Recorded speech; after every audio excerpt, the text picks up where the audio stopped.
Les amis, j'espère que vous allez bien et que vous passez un très très bon week-end, un très très bon dimanche aussi. Bon bah parlons un petit peu football. Bah écoutez, je vais vous faire un petit débrief du match que je viens à l'instant de regarder qui opposait Brentford contre Arsenal. Bah écoutez, franchement, avant toute chose bien sûr, n'oubliez pas et n'hésitez pas surtout à liker, à commenter et bien sûr à vous abonner et de cliquer sur la petite cloche en bas à droite pour avoir toutes les notifications une fois que je mettrai une vidéo en ligne. Ok les amis? Bon bah écoutez, franchement, belle victoire de Arsenal, 3-0. J'avais entendu, je vous cache pas, je connais pas cette équipe de Brentford, mais d'après ce que j'ai entendu en début de match, beaucoup de grandes équipes se sont cassées la gueule tout simplement chez eux, à Brentford. Donc je me suis dit, pourquoi pas regarder ce match-là et voir ce que ça en est. Alors je vous cache pas, je sais pas si c'est Brentford qui était pas du tout dans leur match ou si c'était Arsenal qui était beaucoup trop fort pour eux. Mais franchement, dans l'ensemble, ça a été un beau match. Malheureusement, Brentford a attendu qu'ils perdent pratiquement 2 à voire 3-0 pour commencer à essayer d'employer un peu leur jeu parce que j'ai pratiquement rien vu du match. Et ils ont commencé limite à déployer, à essayer en tout cas de déployer un peu leur jeu et d'avoir quelques occasions. Une fois que Arsenal a commencé un peu à baisser le pied, surtout qu'il gagnait déjà 3-0, donc voilà, tout simplement. Et parlons un peu d'Arsenal, franchement c'est une équipe que j'ai déjà vu 2, 3 matchs d'eux, et franchement c'est une équipe qui fait plaisir à regarder jouer, défensivement c'est très costaud, au milieu c'est très bon, très costaud aussi, et en attaque c'est très bon aussi. On a des joueurs comme Gabriel Jesus qui, quand on était à Manchester City, je commençais à me demander vraiment qu'est-ce qu'il foutait là-bas parce que je commençais à croire qu'il était carrément dans le déclin, pour vous dire. Je me suis dit, là, des fois, j'avais l'impression qu'il jouait, comme on dit, en Timberland, quoi. Il avait beaucoup de mal, je trouvais. Un peu comme Sterling. Donc je trouvais qu'il avait beaucoup de mal. Et là, comme par magie, à Arsenal, le gars, t'as l'impression qu'il est beaucoup plus libéré. Il court partout, il prend un espace, mais il prend vraiment tout l'ensemble de l'attaque au niveau de l'espace. Et on voit qu'il est heureux. On voit qu'il est heureux, qu'il peut produire son jeu. Il est calme dans son jeu. Il réfléchit avant de soit tirer ou soit même passer. Non, franchement, c'est incroyable. Et je le vois faire des actions défensives, carrément. C'est non, c'est fou. C'est fou. Et franchement, ça fait plaisir parce qu'un grand joueur comme ça, voilà, tu peux pas perdre ton football comme ça, hein. Le football, c'est comme le vélo, ça se perd pas. Mais voilà, je le sentais pas aussi libre. Je le sentais. En fait, j'ai l'impression qu'il était en neuf, il était bloqué en neuf et j'avais l'impression qu'on lui disait reste là et bouge plus quoi. Et le problème, c'est que quand t'es neuf, tu sais que t'as au moins au minimum 2 joueurs sur tes côtes. Et il est là le problème. Donc si tu peux pas te libérer un peu, c'est un peu plus compliqué parce qu'en plus, on va pas dire que c'est le plus grand joueur, hein. Donc voilà. Bah écoutez, en plus grâce à cette victoire, du coup Arsenal prend la première place, hein. En tout cas, félicitations à eux. Félicitations aux deux équipes hein, pour le match tout simplement et bien sûr à Arsenal pour leur victoire et pour avoir récupéré du coup leur première place parce que du coup Tottenham ont gagné leur match et Manchester City ont gagné leur match. Et franchement, à part City, qui bien sûr produit un beau jeu, Arsenal n'est pas loin derrière.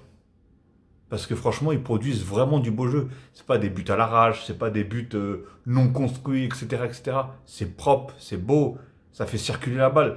Des fois, il y a tellement de mouvements dans l'équipe, t'as l'impression qu'ils jouent à 15. À un moment, je me suis dit, c'est pas possible, ils sont pas que 11. J'avais l'impression à chaque fois qu'ils étaient en surnombre par rapport à leur adversaire.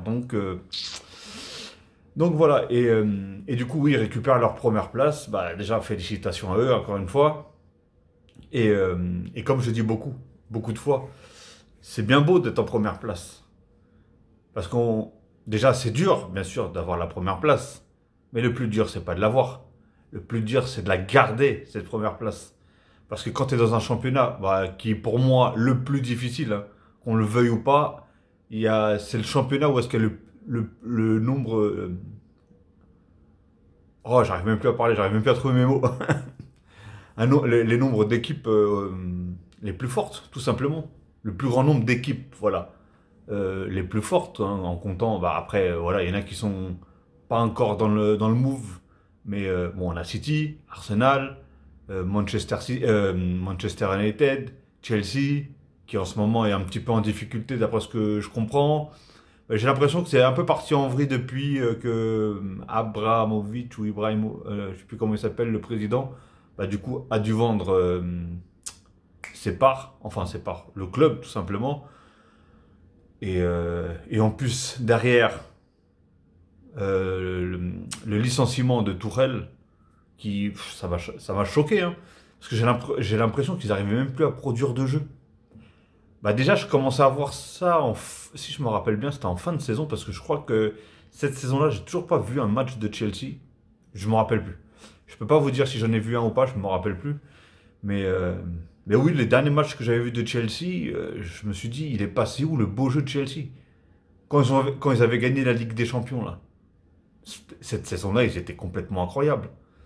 Et pourtant, j'ai pas l'impression qu'il y a eu beaucoup de changements au niveau des joueurs, etc. Bah d'ailleurs, dites-moi hein, s'il y a des supporters de comment ça s'appelle, supporters de Chelsea. Bah dites-moi quel est pour vous le problème au niveau de Chelsea. Est-ce que c'est du coup le fait que Abramovich ou enfin l'ancien président a vendu son club? Est-ce que c'est dû aussi au licenciement de Tourelle? Est-ce que c'est dû à de la vente et dans le mercato? Je ne sais pas ce qui a été vendu, ce qui a été racheté, je ne sais pas du tout. Donc bah, dites-le moi, hein. Dites-le moi dans les commentaires et je me ferai même un plaisir de répondre, il n'y a pas de souci. Et si vous avez des questions, n'hésitez pas non plus, hein. Posez-les moi dans les commentaires et je me ferai un plaisir en tout cas de vous répondre, si bien sûr il n'y a pas d'insultes. Ok les amis, et donc ouais voilà, hein. Ils ont retrouvé la première place, le plus dur c'est de la garder, et c'est très très très compliqué quand tu as des équipes qui te collent au cul comme on dit, comme Manchester City et Tottenham. En tout cas moi pour l'instant Arsenal, je les trouve vraiment très forts. Après, ce qui est le plus dur comme j'ai dit, c'est de garder cette première place, et aussi le plus dur c'est de tenir cette cadence surtout. Cette cadence au niveau du beau jeu, au niveau des joueurs, au niveau de ceci, au niveau de cela. Surtout en sachant qu'il va y avoir une Coupe du Monde qui va arriver. Bon, après, ça va être pour tout le monde, hein, ça va être pour toutes les équipes. Mais franchement, cette Coupe du Monde me fait peur, hein. Je vous cache pas, elle me fait vraiment peur. Parce que ça va être un nombre de matchs énorme durant toute la saison. Entre les championnats, les coupes, qui sont les coupes, genre la Ligue des Champions, l'Europa League pour certaines équipes, et bien sûr la Coupe du Monde. Je pense que ça va faire un nombre de matchs. Je sais pas comment ça va se dérouler, mais je sens, hein. Dites-moi si vous pensez le contraire, mais je sens beaucoup de blessés malheureusement. Parce que voilà, hein, ça peut être des sportifs, ils peuvent avoir une vie saine, ce que vous voulez, hein, mais le corps humain reste le corps humain. Si tu tires trop sur la corde, au bout d'un moment, ça pète, hein, que tu le veuilles ou pas, hein. Déjà, là, ils sont en train d'enchaîner 3 matchs par semaine. Oui, c'est ça, 3 matchs par semaine. Donc, enfin, un match tous les 3 jours. Donc vous imaginez le truc, hein. Donc voilà, les amis, en tout cas, moi, Arsenal m'ont beaucoup plu. Le joueur, en fait, il y a deux joueurs qui s'appellent, il y en a un, il s'appelle Saka et l'autre, c'est Chaka, je crois. Si je ne me trompe pas, avec un X au début, c'est un Suisse, mais qu'est-ce qu'il est fort celui-là. C'est d'ailleurs lui qui a mis sur la tête de Gabriel Jesus, qui a mis un très beau but, hein. Vous voyez, il n'y a pas que les grands qui marquent de la tête, hein. Mais qui a mis un très très très beau but, surtout qu'il te l'a super bien placé. C'est pas un but à l'arrache de la tête où il ferme les yeux ou quoi que ce soit. Là, il va vraiment te la placer, et un excellent but. Et le centre, il était magnifique. Mais comme je vous ai dit, encore une action construite. Et ce que j'aimais bien, c'est que quand ils sentaient qu'ils étaient bloqués, ils revenaient, ils essayaient de tenter plusieurs choses. Un peu un genre à la Barcelone, quand les joueurs ils jouent tous en défense, bah, ils essayent de trouver un système pour pouvoir rentrer dedans. Et franchement, ils le font très très bien. Et comme je vous ai dit, d'ailleurs, il y a l'ancien Marseillais qui a marqué, comment il s'appelle? Saliba, voilà. Saliba qui a marqué, un ancien Marseillais. Et du coup, apparemment, il est très très très apprécié en Angleterre, enfin du côté d'Arsenal, bien sûr. Donc voilà, en tout cas, tout tourne pour eux, tant mieux pour eux, tant mieux pour le championnat anglais, hein, ça va faire du suspense, hein. Et comme je vous ai dit, hein, ça va être compliqué de tenir une cadence parce que tu sais que même un nul, ça peut déjà casser, ça peut casser un rythme où est-ce que tu es bien lancé. Donc après, je dis pas que City ne vont pas faire un nul ou perdre un match. Je dis pas que Tottenham non plus, derrière, ils vont pas perdre un match ou voilà. Donc à voir par la suite, hein. En tout cas, content d'avoir vu ce match-là. En tout cas, il m'a fait plaisir, hein. Moi, je suis ni supporter d'une équipe ni de l'autre, hein. Donc j'ai regardé le match et objectivement, moi personnellement, ça m'a plu. Dites-moi dans les commentaires, vous, si ce match-là vous a plu. Je sais pas s'il y en a beaucoup qui l'ont vu ou pas, qui l'ont regardé ou pas. Mais voilà, en même temps, des matchs à 13 h, il n'y en a pas des masses. donc, euh, donc voilà les amis, je ne vais pas m'éterniser sur cette vidéo parce que je pense que je vais faire d'autres vidéos aujourd'hui. Le prochain match, je pense que je vais regarder, ça va être Marseille. Donc je ferai sûrement un débrief si le match procure quelque chose, hein. Parce que si le match est bidon, il n'y a pas d'action, il n'y a rien, strictement rien, et c'est le néant, donc je ne vais pas faire un débrief là-dessus.